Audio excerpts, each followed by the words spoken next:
Yo, once again, it's on. Back at you one more again. Real Kids TV and the House Like Kitchen Sinks. Oftentimes, man, I speak about how the penitentiary is dog eat dog, every man for himself, survival of the fittest. Killer be killed, seemingly in the penitentiary.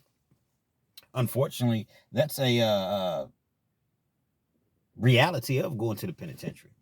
Oftentimes people say, oh man, go in there, mind your own business and you're not going to have any problems. Well, that's partially true. I would say that that's the majority of the time would be the case. But nevertheless, you're always going to have situations that occur. You're always going to have some just occurrences that you can't necessarily plan for. Now, before I get into today's story, jump in the comment section. Let me know where you chiming in from. I'm in Lexington, Kentucky, man. Let me know your city, your state, and your hood that you represent. Respectfully. So I'm going to take you all back. We're going to go way back in the time. I say about a good 15 years. I'm in a pen. I'm in a camp, though. At this point, I'm at a camp. I started off behind the walls, behind the fence, lions, tigers, goons, gorillas, and birds. Worked my custody level down. I don't even know why I was even behind the fence in the first place. I was a white-collar criminal. Nevertheless, they got me behind the fence with the goons. I worked my custody score down. Now I'm at a camp. I'm at a camp, low level, rarely any violence, no fence. Just, people within 48 months or less, of going home or potentially going home. Let's not get it misconstrued just because you're at a camp, though. There's plenty of dudes that's dangerous at camps. Perhaps they're not violent. Perhaps they've worked their custody scores down to where they say, you know what? My goal is to get home. But nevertheless, I was at a camp. Dude that I came up with, man. A lot of dudes from Lexington at this camp. I would say they hold, I don't know, at the time it was close to 1,000 people. About 950. A lot of dudes from Lexington there. Lexington, Louisville, Covington.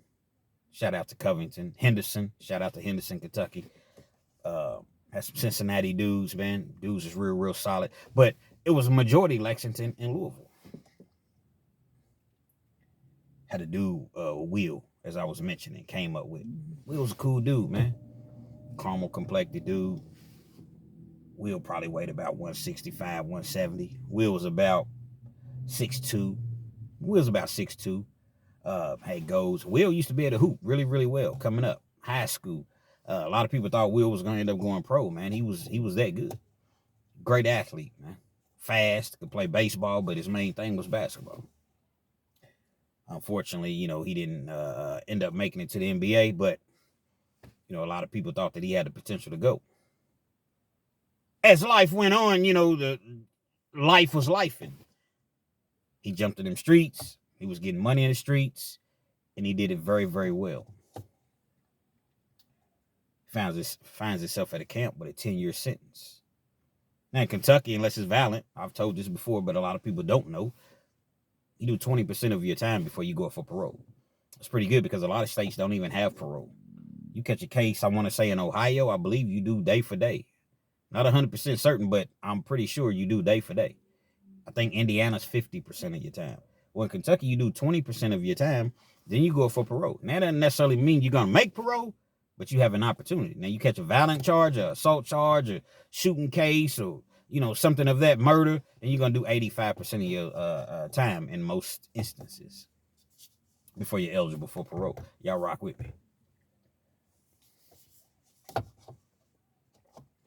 So, Will, he's running the yard, man. I'm talking about everybody knows him. Everybody from Lexington knows him. Some dudes from Louisville know him or whatever. He's, he's well renowned, He's running the yard. Now, when I say he's running the yard, he got the bag. He's getting the bag in. That spice, that K2, that spiggity. That's what was popping, 15 years ago in the joints. Yeah, he had the bag, with the green, with the smokes as well. But a lot of people laid off the green because, especially at a camp, you get randomly dropped at camps. You get randomly dropped anywhere. But if you're in a penitentiary, and you serving a 30, 40-year sentence, you think you give a damn about randomly, getting drug tested for some weed? For anything, you don't care. But at a camp, as I mentioned, you within 48 months of going home. So you're not really trying to catch a dirty urine, but you fool with that spig at K2. It doesn't pop up. It doesn't come up on a drug test. So when they drop you, and you've been smoking like crazy, you're not going to come up dirty. You're going to come up clean. So a lot of people, as I mentioned, they would fool with the K2. That K2 is just something that I just would never recommend. You know, I'm gonna post a video. I'm gonna pin it in the comment section. And for you all that haven't had an opportunity to see this video, it's about an individual named Big Tim. Big Tim was and I'm not gonna tell you the whole story, but I'm gonna just give you a brief synopsis, if you will, as far as Big Tim goes. Big Tim was a cheek buster in the joint, man. And you know, he was in love with a transgender. And being that he was in love with the transgender ended up choosing somebody else over him. So him and the dude ended up having beef. You see what I'm saying? So the transgender ended up checking off the yard, leaving. Big Tim bloops out. He don't know what to do. Married man. He got kids and everything on the street. But on the inside, he had a lot of time, and this is who he was in love with. He gets to smoking the K2. That's spice. That's all I'm going to give you. You have to watch the video and get the rest of the story. But I can tell you this, man, it didn't turn out well. It typically doesn't turn out well when people smoke that spig, man. I done seen dudes strip all the way down, strip all the way down to their boxers and just start running. Because, like, this particular camp is Blackburn Correctional Complex in Lexington, Kentucky, where I'm from. Well, they have a track. They have a few tracks, but this particular track is like a little park area. And I done seen they got like the little workout stations, like the pull-ups, push-ups, dips, you know, like the little bars or whatever. And it's a small track, but like the exercise stations are like on the inside of the track. It's like grass on the inside. Man, I done seen dudes strip all the way down, man, to their boxers and run as fast as they can around the tracks, man. I done seen dudes attack people. I done seen dudes just hallucinating, like, man, somebody's trying to unalive me. Somebody's trying to, like, people, you throw up, you don't know what you're doing, you can't even control yourself, from what I've seen. But yet, people take it. It's like drug addicts, man. I've seen drug addicts, hey, man, nah, I want that shit that killed Elvis. Yeah, they want that powerful. They knowing that what it'll potentially do to them, all of that set to the side. They want what they want at that particular moment in time. At K2, I was like, man, I don't know how you dudes do this. And I seen a dude whoop a correctional officer and didn't even know what he was doing. Then once you come to a few hours later or the next day and you sitting in a hole, you don't even remember what you did. It's like, why am I in the hole? I'm charged with what? I hit a correctional officer assault.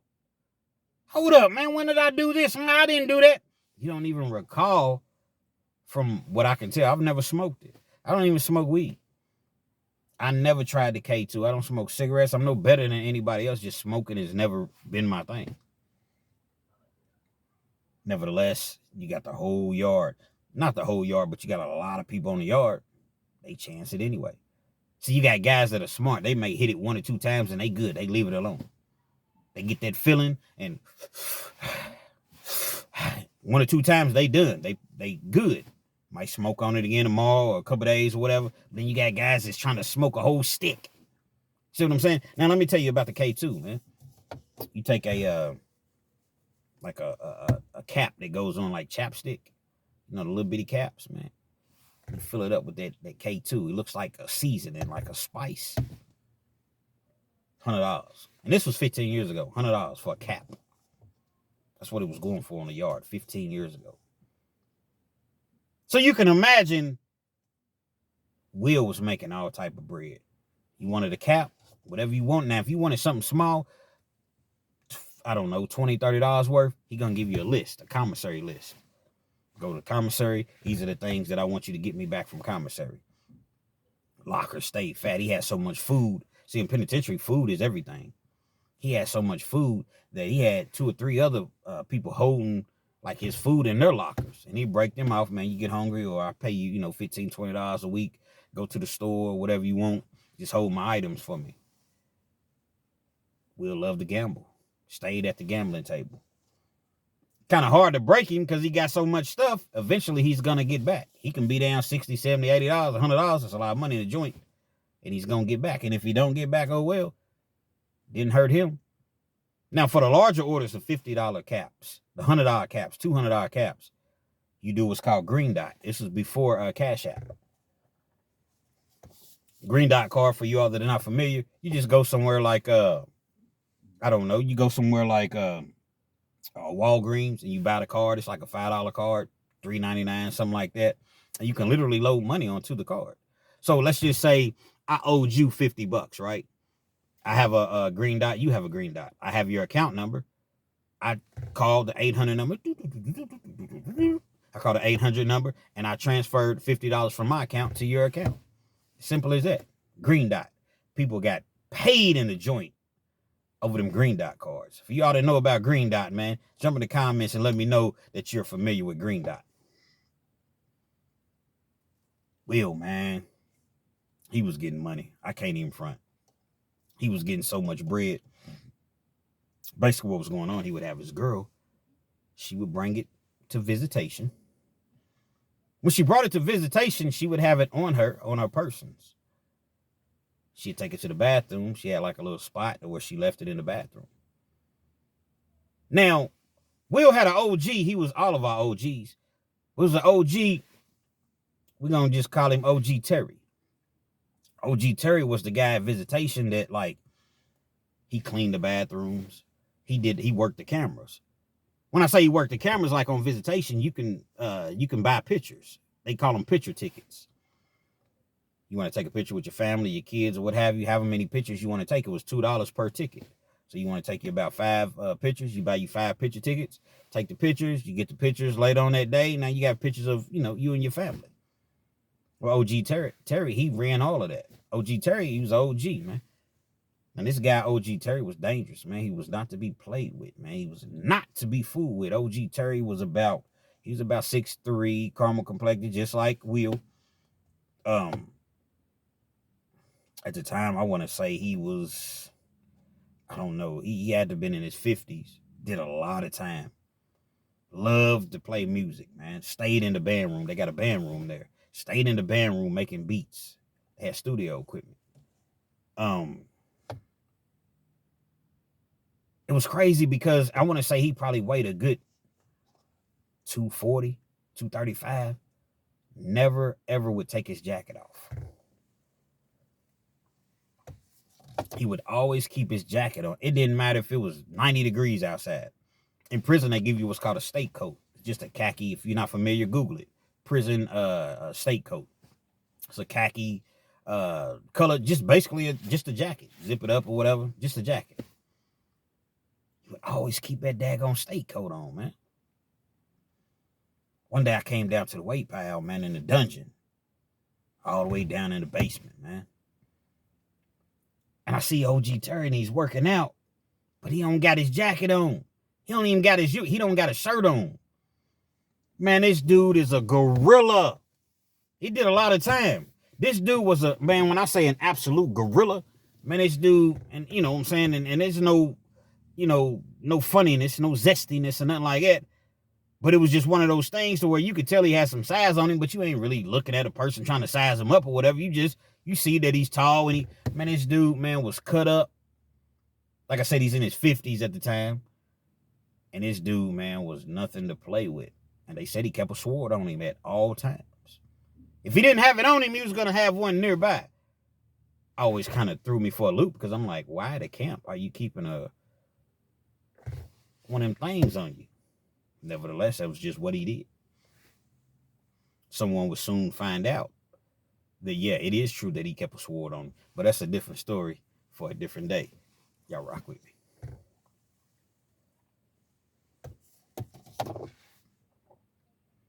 He was the guy that was going in collecting. Smooth operation, man. They trusted him. The staff trusted him. He was older. He had built a relationship with the, not as though he was working with the police because he was not. But, a lot of times, man, it's just about that trust. He go in, go to the little spot wherever it's left at. He grab it. Once he grabbed it, he had it. He gets it back to the dorm. If he don't get it back to the dorm, he'll catch Will on his way. Like once Will gets, because like after your visit, you get strip searched.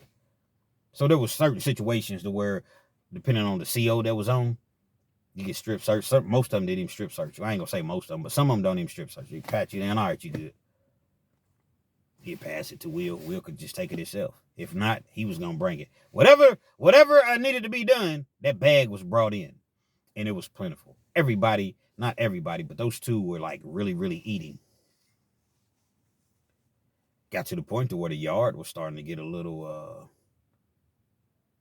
A lot of the dudes on the yard were happy, but then you got individuals that are hating because they got the bag too, but they don't got a bag, and it's not as consistent as Will's bag.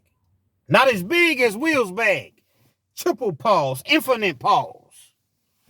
Can't be talking about another man's bag, man. So you all know exactly what I'm saying. No one has an extra bag. Y'all see Django. My wife spent all day making 34 bags for you ungrateful sons of bitches. From now on, don't ask me and mine for nothing.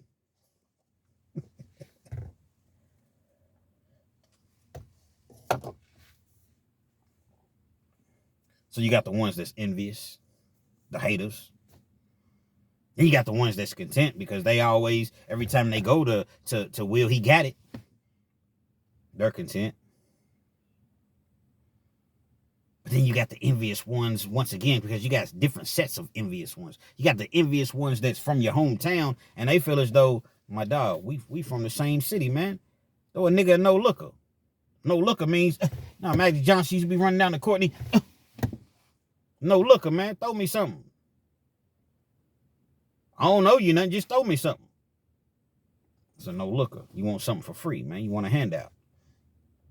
He would throw no lookers every once in a while, but I'm taking all these penitentiary chances. I'm already in the penitentiary, even though it's a camp, but still a penitentiary.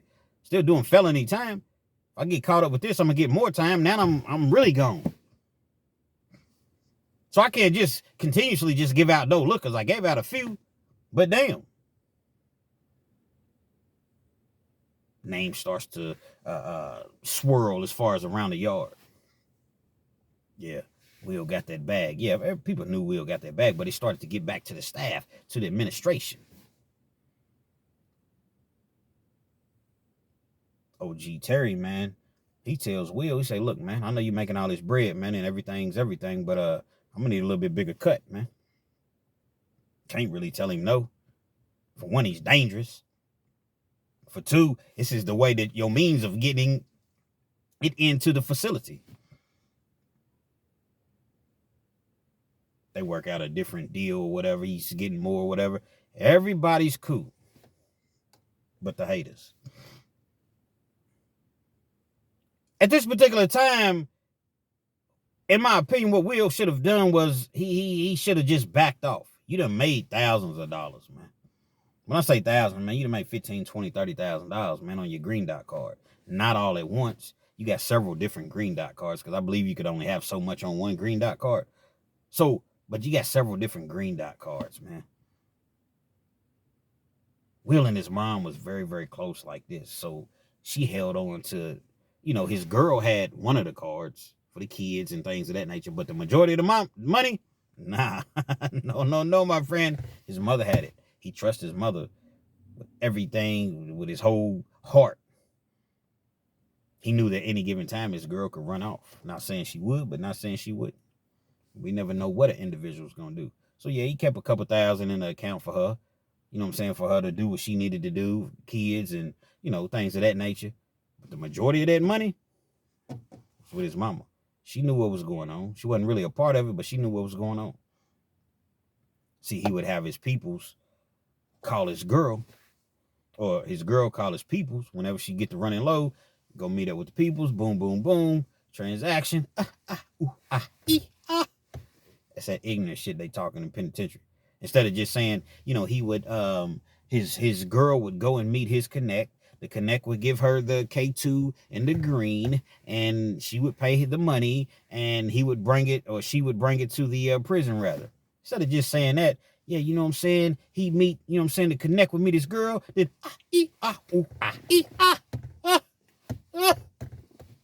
Dumbass shit, man. Penitentiary lingo. Stupid, man. But I'm dead serious, man. You just see some of the craziest stuff in prison. You know what I'm saying? I'm getting that money, man. I'm getting that money. Dumbass shit. Name's ringing. Staff is watching. He really, really watching. They shake him down a few times. Couldn't find nothing. He never kept it on him. See, he had soldiers. So when he gets it, he would have this person, because there's always people in prison that don't get any money. Or if they do, they don't get a lot. So here, you keep a bag, you got a bag, you got a bag, you got a bag. This person needs it, they know to come to you. I never have it on me. So the few times that they run up on him, he never had it on him. He was smart. Don't take a genius to figure that out, but he was smart. He got hit a couple times. A couple people robbed him. But, you know, that's just part of the game, man. He had it so much, so plentiful, it didn't even hurt him. A lot of times in prison, man, they want to act as though they're really like real live police, real live state troopers. Truth be told, a lot of those correctional officers, not all of them, so this is not a shot at correctional officers, but you got a lot of those correctional officers that really wanted to be police officers. Perhaps they waited a little bit too late, they were a little bit too old, or they couldn't pass the physical training or what have you to get into the, you know, the academy, or, you know, for whatever reason it didn't work out. So they end up going to be correctional officers. Only got to have a GED to be a correctional officer. And again, that's no slight on a correctional officer, but the truth is the truth. Big investigation going on. They act like Frank Lucas was on the yard or something. Big investigation going on over some K2, man. Some K2 and some weed. Girl comes up on a Saturday. Regular Saturday, like she always came. She came every week. Visitation Saturday and Sunday, 9 a.m. to 3 p.m. Was a player. So he might have his girl come at, 10 o'clock. She comes, she stayed till, 12:30. All right, baby, I got to go to work today. Because you got jobs in the pen, man. Not real jobs. They're jobs, but you don't get paid like $25, $26 a month. I got work today, baby. So she's gone by, 12:30. Then there's other boo, she's there at 1, and she's there until, 1 to 3. That's how the players do it in the pen, man. Sit out there on visit. They got the snack machines, pizza, hot dogs, corn dogs, pork chop sandwiches, rib sandwiches, whatever you want. Burgers, pizza, chips, all the sodas, Reese's, Snickers, everything that you would possibly want, they got. People can bring quarters. I think it's up to $20 in quarters, but they don't know if you got $20. You might have $40. But the machines just take quarters only. You can't have like real cash. That'll get your wig split in prison. When I say your wig split, meaning if they catch you with cash, they're going to suspend your visits for contraband for at least 90 days. Everything has to be, coins or whatever. Sit out there on visitation, man, and eat good, eat well all day long. Then you turn around and do it again on a Sunday. And on special visits, special holiday visits, Christmas, Thanksgiving, New Year's, 4th of July, Memorial Day, things like that. They have visits, whatever day that holiday falls upon. Everything was beautiful. It's one particular day, they got the state troopers up there.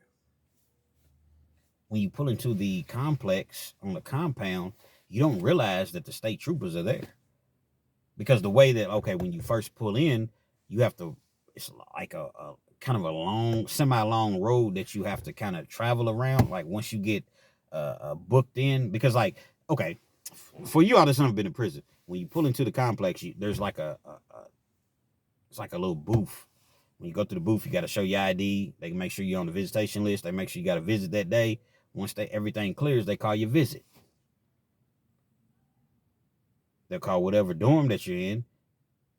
and let them know that you have a visit. You'll hear it over the radio. Attention, attention, dorm C1. Attention, dorm C1. Webb has a visit. Inmate Webb has a visit. Will Webb. But they typically go by the last name. Inmate Will Webb has a visit. Inmate Will Webb. Report to visitation. Hear your name. You gone. They call it the dance floor. You get up to the dance floor, the visitation, whatever. She checks in, as she typically does. Everything was cool. As she's going around that road that I'm telling you about, it's leading to a parking lot. You go to the parking lot, you park, you walk up to the visitation room. Get up to the parking lot, there's state troopers that are there. They searching everybody's car. See, the thing about when you go to prison, you give your rights up. They have a right. It is a sign. We have a right to search your vehicle. You're not to have this, and this in the vehicle. You can't even have no beer, no open containers, anything like that. Empty beer cans. All of that is considered contraband, and they can arrest your ass if they so desire. The dime has already been dropped on Will's girl, and she was the one bringing in the supply. They knew exactly who they were looking for. Now they're gonna play it off. They're gonna search other vehicles just as well, but they knew specifically who they were looking for and what they were looking for. They let her get out of the vehicle. She gets out of the vehicle. They search her. Don't find anything. Okay. They go back and search her car. And voila! Magic. Voila! Magic. They find what they looking for. Once they find what they looking for, they find that K2. Down this particular day, I guess she was really, she didn't have no smokes on her, but they found that K2 in the vehicle. They found it in the vehicle. Immediately, put your hands behind your back. She got kids with her and everything. 3 kids. Put your hands behind your back. Contraband. They take her to jail. That's the talk of the yard, man. Man, they walking them off, man. They walking them off the yard, man. I just seen them, man. People with handcuffs, their hands behind their back, man. They taking them. Take her to jail. We'll know something's obviously not right. He's on the phone with her. He got a cell phone and all that shit. Yeah, baby, I'm here now. You know what I'm saying? I'm about to pull in, so he knows that she's there. They had called him up for visit. But it's a long wait. He doesn't hear anything. Later on that night, he's continuing to call. He don't hear anything. She's in jail. He's putting 2 and 2 together. Man, they done busted my baby, man. Damn, they done busted my baby. Now you concerned. You wasn't concerned when you was having her bring that illegal smoke, substance, whatever you want to call it, into the state facility, knowing that if she gets busted, if she gets knocked, where the kids gonna go at? You weren't concerned then? But now all of a sudden, my baby, I got to figure out what's going on with my baby.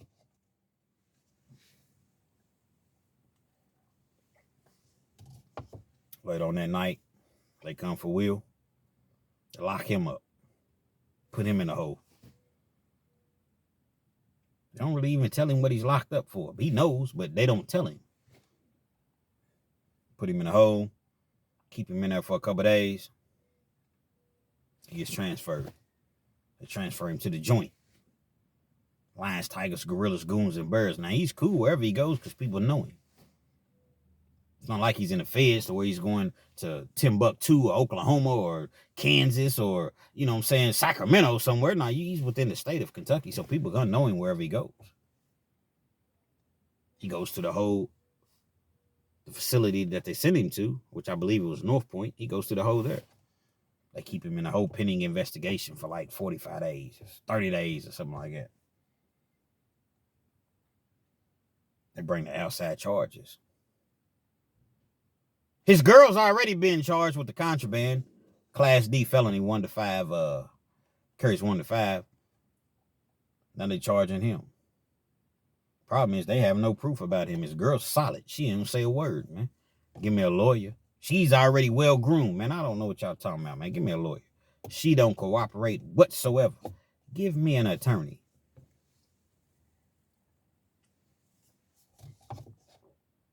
They're trying to charge him, but once again, there's no proof that he's the one that's, had anything to do with that. Okay, she was my visitor. She didn't even have it on her. Y'all just checked her car. She may have forgotten that she had it in her vehicle, whatever the case may be. I don't know nothing. 2 of them ended up sticking together. Nobody said anything. She beat that case based upon the fact, okay, yeah, I didn't have it on me. It was in my car, but I didn't have it on me. And what really, really saved her, the car wasn't in her name. I didn't know this was even in the car. Now just think, she got down there and she got to singing. Oh man, he asked me to bring it in, and first of all, he never should have put her in that predicament in the first place. He never should have put her in that predicament in the first place. But he did. So you deal with it. The write-up against Webb ended up Will. He's Will Webb, so sometimes I call him Webb, sometimes I call him, but it's Will Webb as his name. Ended up getting dismissed. So guess what? They brought him back to the same facility. They had to bring him back. He never should have got shipped in the first place. There was no proof. They did something, some old administrative, and they didn't want to put her back on his visitation list or whatever, so he was unable to see her. But it's crazy because he had a 10-year sentence, as I mentioned. He did 2 years, and this dude made parole. First time up. That's rare. Made parole first time up on a 10-year sentence after doing 2 years. And he got out, man. I've talked to Will a few times, man. Will said, man, I had so much money I made. He said, I know I made over 100 G's. Easily.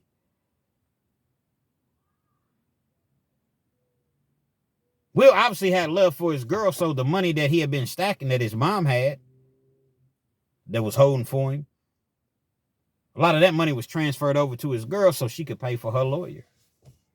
They did things the right way. They didn't do things the right way because they shouldn't have been doing those things. Ultimately, I'm not a judge of anybody. I've definitely done my dirt in there just as well. If I told you all some of the things I did, you would see exactly what I'm speaking of. I don't have a right to judge anybody, and nor do I desire to judge anybody. But one thing I've never done, I've never put my child, the mother of my child or any mother in jeopardy.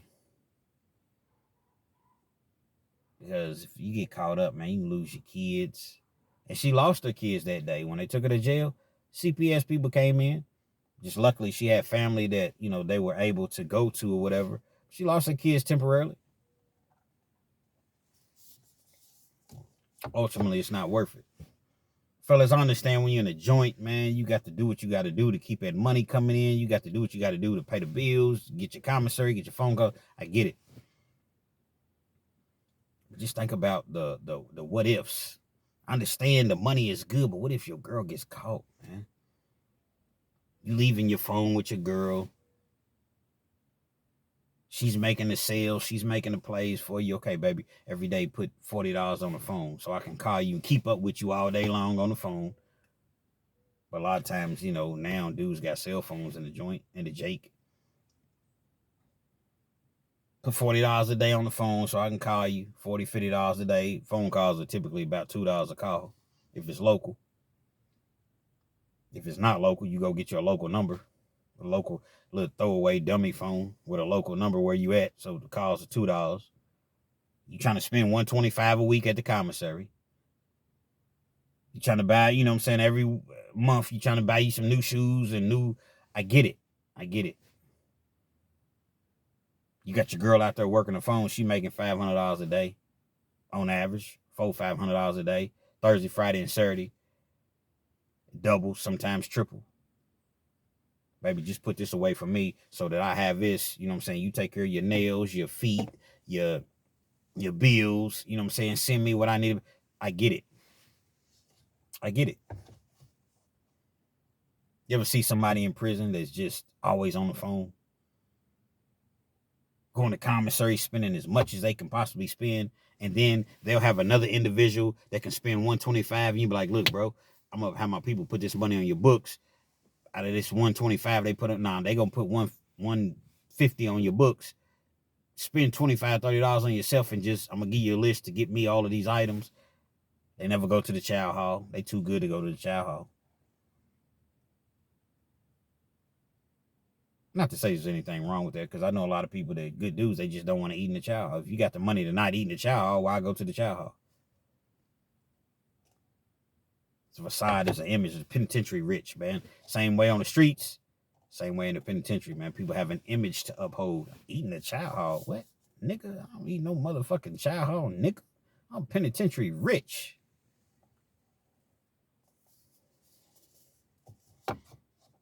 Got your girl out there working that phone, man. Your little homies. You got your little homies out there working that phone, so the money never really stops. It may not be as much, but when you in jail and you can't really spend a whole lot of money, and you profiting $300-$400 a day on the low end, and that money's just stacking, and that happens for $300-$400 a day just on a regular day. Some days, like I said, double. Some days triple. Some days chicken. Some days feathers. You end up doing 3 years on your sentence. You come home and you done made. Man, your girl got a bag for you when you come home. You already had a bag when you left. You might already been sitting on 50, 60,000 when you left.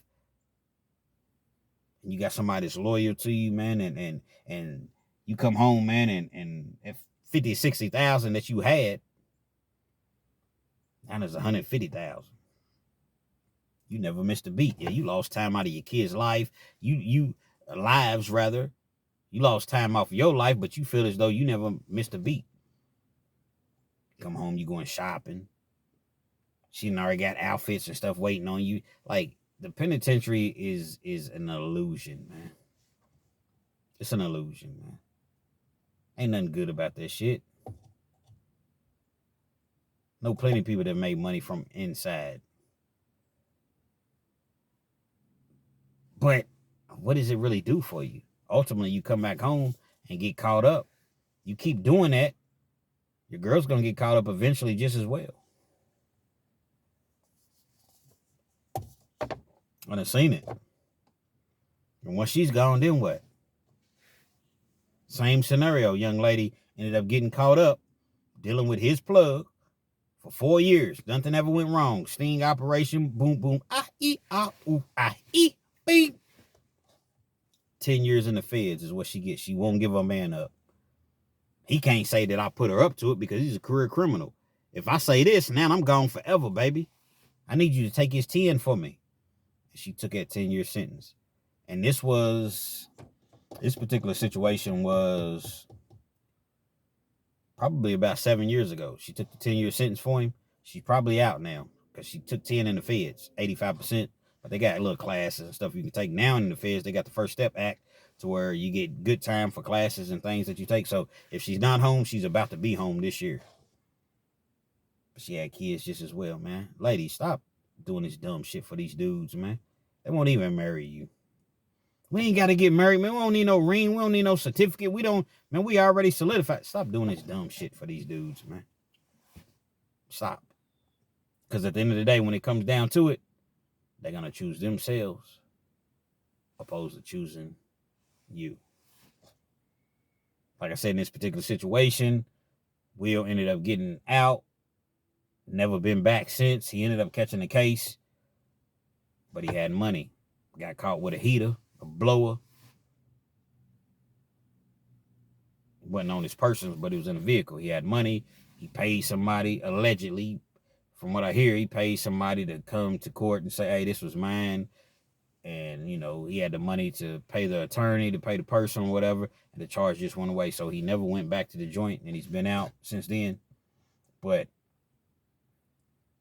it's a dog-eat-dog world, man. And you playing a dangerous game, man. And the older you get, the harder it is to do time, man. Real Kens TV. Hopefully you like the video. Feel free to comment. Definitely share. Subscribe to the channel. If you're not already subscribed, and be sure to hit that post notification. So anytime I bring you this action and this heat, guess what? You're amongst the first to receive. We're gonna be randomly dropping videos. Every video won't be 30 minutes of that. I'm gonna be randomly dropping videos, man. So if you see a video, sometimes it's an audio, sometimes it's a video, whatever the case may be, man. Support the channel, man. I'm trying to get to the next level. YouTube doesn't seem to want to push my videos out for whatever reason. That's cool. That's cool. So guess what? We're not gonna complain about it, man. We just gonna grind harder. Every day I'm hustling. So I'm gonna just be dropping random videos. It may not even be about prison, but it's gonna be about some real. Support the channel, man.